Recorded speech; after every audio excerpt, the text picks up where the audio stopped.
20 tahun adalah waktu yang cukup bagi sebuah bayi untuk tumbuh menjadi pria dewasa yang mandiri. Namun, bagi sebuah negara, 20 tahun bisa menjadi waktu yang cukup untuk menyadari bahwa mereka sedang berjalan menuju jurang ekonomi yang sangat dalam. Selamat datang di Boleh Tahu Channel. Hari ini, kita akan membedah sebuah paradoks geopolitik yang terjadi tepat di depan mata kita. Timor Leste, sebuah negara yang lahir dari air mata dan darah, yang memisahkan diri dari Indonesia dengan mimpi besar, menjadi Singapuranya Asia Tenggara, kecil, lincah, kaya, dan berdaulat. Tapi mari kita lihat kenyataannya hari ini. Saat Anda melintasi perbatasan di Mota Ain, Anda tidak akan menemukan kemegahan Orchard Road.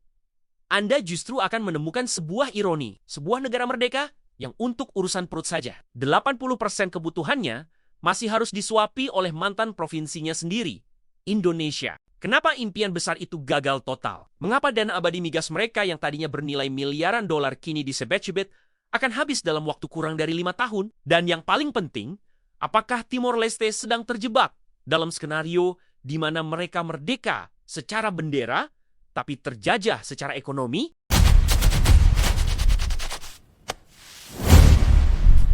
Mari kita bicara soal angka. Timor Leste adalah salah satu negara yang paling bergantung pada minyak di dunia. Bayangkan, sekitar 86% hingga 90% dari seluruh anggaran negara mereka hanya berasal dari satu sumber, hasil penjualan minyak dan gas di Laut Timur. Dalam ilmu ekonomi, ada fenomena yang disebut Dutch disease atau penyakit Belanda. Fenomena ini terjadi ketika sebuah negara terlalu fokus mengeruk sumber daya alam, sehingga sektor lain seperti pertanian, manufaktur, dan industri kreatif mati suri. Inilah yang terjadi di Dili. Selama bertahun-tahun, pemerintah Timor Leste hidup nyaman dengan menyedot dana dari Petroleum Fund. Mereka membangun infrastruktur megah, jembatan, dan jalan tol yang kadang terasa terlalu wah untuk jumlah penduduk yang hanya 1,3 juta orang. Namun, mereka lupa membangun manusianya. Mereka lupa membangun pabrik. Mereka lupa menanam padi.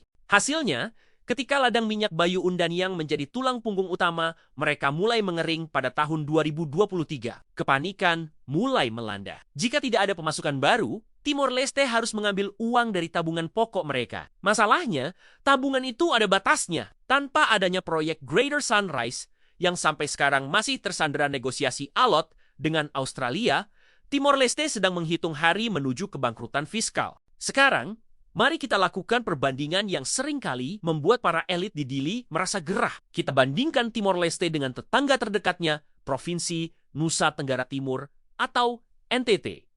Secara geografis keduanya identik. Iklimnya sama, tunanya sama, budayanya serupa, tapi secara ekonomi jalurnya berbeda 180 derajat. NTT, meskipun sering disebut sebagai salah satu provinsi termiskin di Indonesia, ternyata memiliki fundamental ekonomi yang jauh lebih sehat dibandingkan Timor Leste. Mari kita bedah datanya. PDRB NTT saat ini menyentuh angka lebih dari 110 triliun rupiah atau sekitar 7,6 miliar dolar.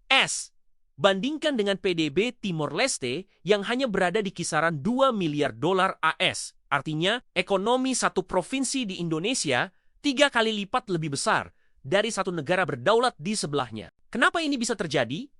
Jawabannya adalah diversifikasi. Di NTT, ekonomi digerakkan oleh sektor pertanian, peternakan, perikanan, dan kini pariwisata kelas dunia di Labuan Bajo. Ada rantai pasok yang hidup. Sedangkan di Timor Leste, jika pemerintah berhenti belanja karena uang minyak habis, maka toko-toko akan tutup. Pembangunan berhenti dan ekonomi akan mati total karena tidak ada sektor swasta yang kuat. Bahkan dari sisi sumber daya manusia, NTT unggul jauh. Angka melek huruf dan rata-rata lama sekolah di NTT terus meningkat berkat integrasi dengan sistem pendidikan nasional Indonesia. Sementara di Timor Leste, akses pendidikan masih menjadi kemewahan yang sulit dijangkau oleh warga di pelosok pegunungan. Ada sebuah fakta unik sekaligus tragis. Meskipun secara politik ada jarak, namun secara ekonomi, nadi kehidupan Timor Leste ada di tangan Indonesia. Hampir semua kebutuhan dasar di Timor Leste, mulai dari beras, telur, semen, kabel listrik, hingga bahan bakar minyak semuanya dikirim dari Indonesia. Perdagangan antara kedua wilayah ini sangat jomplang. Indonesia mengekspor barang senilai ratusan juta dolar ke Timor Leste setiap tahunnya. Sementara ekspor Timor Leste ke Indonesia hampir nol. Apa artinya? Ini adalah bentuk ketergantungan yang berbahaya. Jika suatu saat Indonesia menutup perbatasan atau menaikkan tarif ekspor secara drastis, ekonomi Timor Leste bisa lumpuh dalam hitungan hari. Ketergantungan ini juga terlihat dari penggunaan mata uang. Meskipun mata uang resmi mereka adalah dolar Amerika USD, namun di pasar-pasar tradisional sepanjang perbatasan, rupiah tetap menjadi raja. Ironis, bukan? Mereka berjuang habis-habisan untuk lepas dari Indonesia, tapi sekarang mereka harus memohon agar pasokan barang dari Indonesia tidak pernah berhenti. Ini membuktikan bahwa kedaulatan politik tidak akan pernah berarti tanpa kedaulatan ekonomi. Lalu, bagaimana dengan dukungan internasional? Sejak merdeka, Timor Leste sangat didukung oleh Australia dan Portugal. Namun, dukungan politik tidak selalu berubah menjadi investasi ekonomi. Australia, misalnya, justru terlibat sengketa panjang terkait batas maritim yang merugikan potensi pendapatan migas Timor Leste. Harapan terbesar mereka saat ini adalah bergabung dengan ASEAN. Mereka berharap dengan masuk ASEAN, investasi akan masuk dan ekonomi akan terdongkrak. Tapi mari kita realistis. ASEAN adalah klub ekonomi yang kompetitif. Jika Timor Leste masuk tanpa memiliki produk unggulan selain minyak yang hampir habis, mereka hanya akan menjadi pasar bagi produk-produk Thailand, Vietnam, dan tentu saja Indonesia. Masalah utamanya bukan pada status keanggotaan, tapi pada daya saing. Upah minimum di Timor Leste menggunakan standar dolar AS, yang membuat biaya tenaga kerja mereka jauh lebih mahal dibandingkan Indonesia atau Vietnam. Padahal, produktivitasnya masih rendah. Investor mana yang mau membangun pabrik di sana jika biayanya mahal, tapi infrastruktur dan SDM-nya belum siap? Kita sampai pada bagian yang paling krusial. Apa yang akan terjadi pada Timor Leste dalam 5 hingga 10 tahun ke depan? Ada 3 skenario yang mungkin terjadi. Skenario pertama, skenario keajaiban. Pemerintah Timor Leste berhasil menegosiasikan proyek Greater Sunrise, uang kembali masuk ke kas negara, dan kali ini mereka benar-benar menggunakannya untuk membangun pertanian dan industri pariwisata. Ini adalah skenario terbaik. Skenario kedua, skenario stagnasi.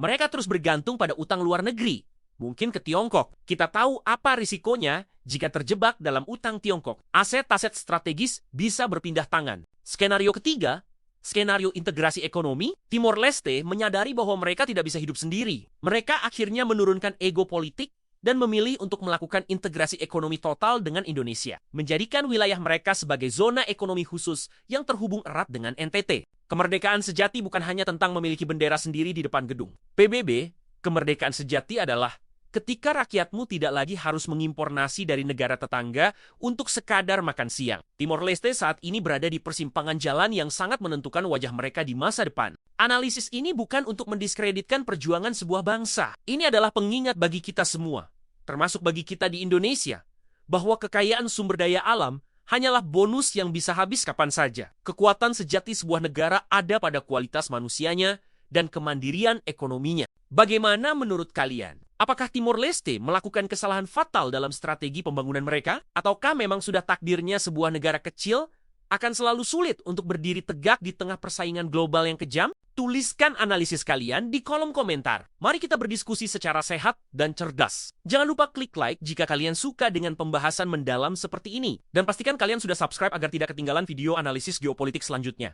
Di Boleh Tahu Channel, saya nama Anda. Terima kasih sudah menonton. Dan sampai jumpa di pembahasan selanjutnya.